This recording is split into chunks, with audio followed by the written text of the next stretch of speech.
सारा आदर्श senior secondary school में अगली क्लास में आपका स्वागत है। तो अब तक हमने विशेषण की परिभाषा देखी, विशेषण के भेद की 3 अवस्थाएं देखी।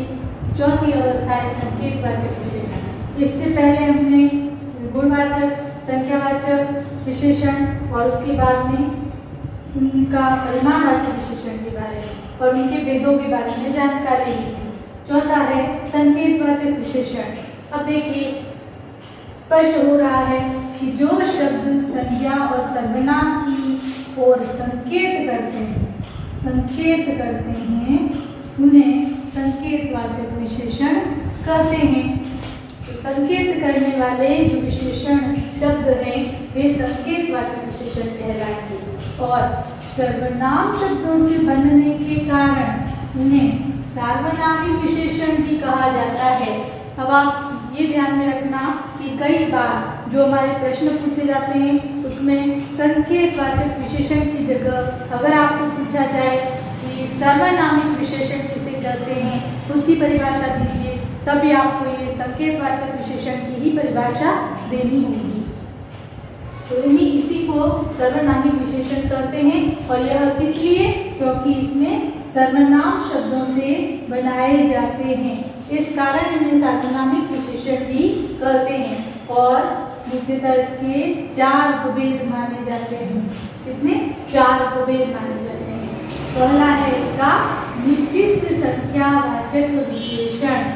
देखिए, ज्यादातर वेदों में चाहे हमने परिमाणवाचक में देखा, संख्यावाचक में देखा, तो उसमें भी निश्चित अनिश्चित संख्याओं के कारण उनके भेद माने गए हैं। तो यहाँ पर भी वही है कि निश्चित संख्यावाचक विशेषण में, संकेतवाचक में निश्चित संकेत प्राप्त हो, यह वह आदि, तो इसमें हम निश्चित संकेतवाचक विशेषण करेंगे। और जहाँ दूसरा भेद अनिश्चित संकेतवाचक विशेषण है तो यहाँ पर कोई कुछ जैसे शब्द जो होंगे जहाँ हमें निश्चित संकेत का पता न चले तो वहाँ पर अनिश्चित संकेतवाचक विशेषण होगा।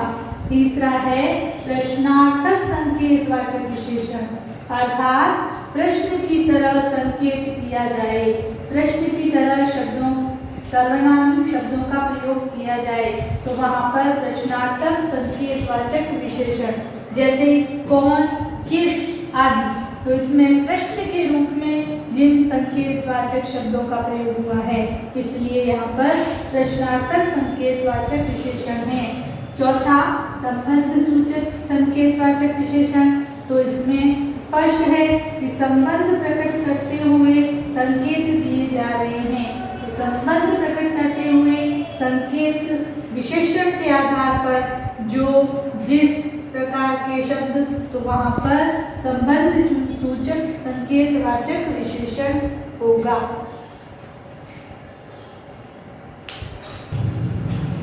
अब हम आगे व्यक्तिवाचक विशेषण के बारे में जानकारी प्राप्त करेंगे।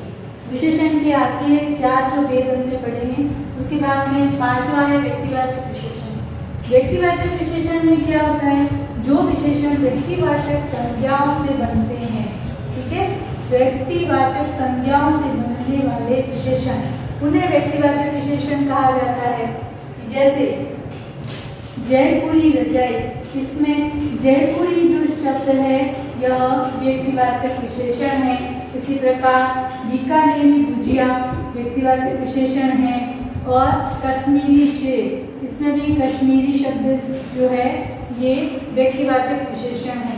तो इसमें जो व्यक्तिगत संज्ञा है, तो व्यक्ति का नाम है, उसके आधार पर जो विशेषता प्रकट हो रही है वह व्यक्तिवाचक विशेषण को बनाती है। अगला है हमारा भिन्नतावाचक विशेषण। भिन्नतावाचक विशेषण में है कि जो विशेषण संज्ञा शब्दों की भिन्नता प्रकट करते हुए विशेषता बताते हैं। भिन्नता प्रकट करते हुए विशेषता बताना, तो वहाँ पर होगा हमारा भिन्नतावाचक विशेषण। इसे देखो विभागवाचक विशेषण भी कहा जाता है। क्या कहा जाता है? विभागवाचक विशेषण भी कहा जाता है। क्यों? क्योंकि संज्ञा शब्दों की भिन्नता प्रकट करना या विभाग में अलग अलग विभागों में बांटना। तो इसी कारण इसे भिन्नतावाचक विशेषण या विभागवाचक विशेषण दो नाम दिए गए हैं। तो इसीलिए हमारे इस विशेषण का दूसरा नाम विभागवाचक विशेषण भी है। उदाहरण देख सकते हैं हम, देश का प्रत्येक व्यक्ति ईमानदार बने। प्रत्येक शब्द, देश का प्रत्येक व्यक्ति ईमानदार बने। ठीक है, तो इस वाक्य में ये जो प्रत्येक शब्द है यह हमारा भिन्नतावाचक विशेषण है। क्यों? क्योंकि देश के सभी व्यक्तियों को भिन्न भिन्न बांट रहे हैं। प्रत्येक व्यक्ति से तात्पर्य है कि देश का प्रत्येक नागरिक ईमानदार बने। ठीक है, विद्यालय के हर एक छात्र को अनुशासन प्रिय होना चाहिए। हर एक छात्र से तात्पर्य हो गया कि इस विद्यालय में पढ़ने वाले सभी छात्र, प्रत्येक छात्र, उन सभी को अनुशासन प्रिय होना चाहिए। तो संज्ञा शब्दों को की भिन्नता प्रकट करते हैं, अलग अलग बांटते हुए हर एक को, तो वहाँ पर भिन्नतावाचक विशेषण कहलाता है। तो विशेषण के सभी भेदों के बारे में जानने के बाद हम ये भी देखेंगे कि विशेषण की अवस्थाएं होती हैं। अवस्थाएं किस आधार पर होती हैं? गुणवाचक विशेषण के आधार पर। कैसे? ये देखिए, विशेषण किसी संज्ञा या सर्वनाम की विशेषता प्रकट करता है, ये तो हम जानते हैं।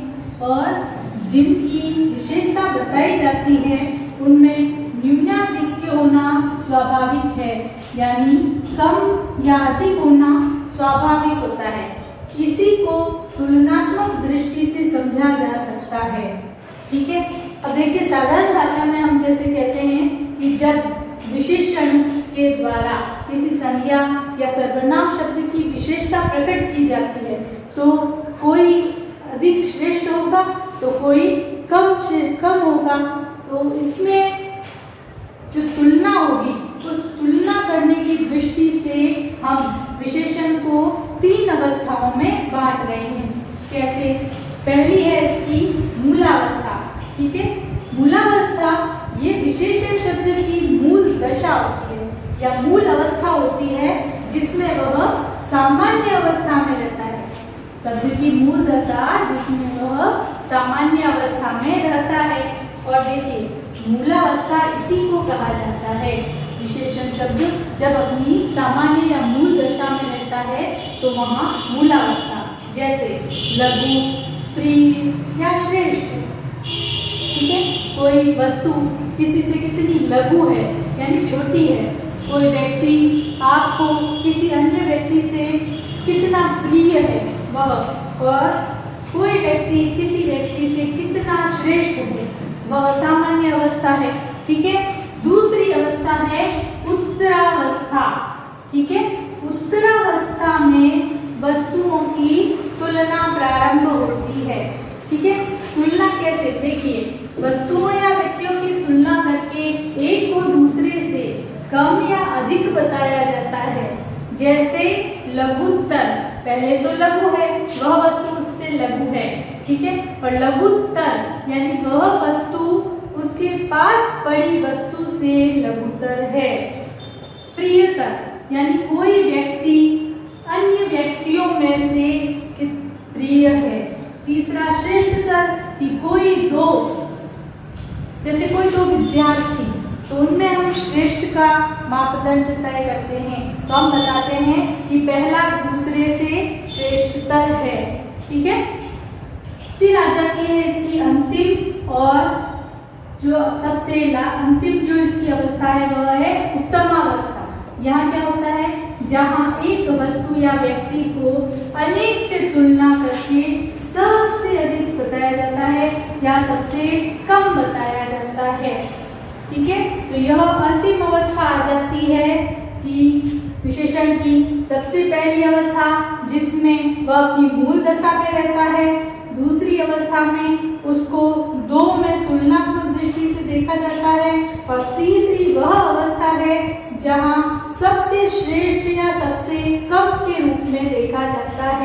जैसे लघुत्तम यानी सबसे छोटा, प्रियतम सबसे प्रिय, जो आपको सबसे प्रिय हो वह प्रियतम, और श्रेष्ठतम यानी वह व्यक्ति जो सबसे श्रेष्ठ हो। ठीक है, इस प्रकार यहाँ पर विशेषण की ये तीनों अवस्थाएं हम इस प्रकार देख सकते हैं। अब विशेषण की ये जो तीनों अवस्थाएं हैं ये गुणवाचक विशेषण के आधार पर लिखी गई है। देखिए क्या बताया ना आपने शुरू में कि गुणवाचक विशेषण के आधार पर इन तीन अवस्थाओं का निर्धारण किया जाता है। ठीक है, और यहाँ पर गुणवाचक विशेषण में मूल अवस्था के रूप में, फिर उत्तम अवस्था में और फिर उत्तरावस्था में। लेकिन यहाँ हम ये देख सकते हैं कि दूसरे में तर प्रत्यय और तीसरे में तम प्रत्यय लगाया गया है। मूल अवस्था जो थी उसमें तर प्रत्यय जब वह विशेषण अपनी उत्तरावस्था में था, और उत्तम अवस्था में तम प्रत्यय लगाकर हमने विशेषण की तुलना की है। इस प्रकार आज ये जो विशेषण की अवस्थाओं के साथ ही हमारे विशेषण वाले विषय का भी यही समाप्तिकरण होता है, और हम अगली क्लास में मिलेंगे। तब तक के लिए धन्यवाद।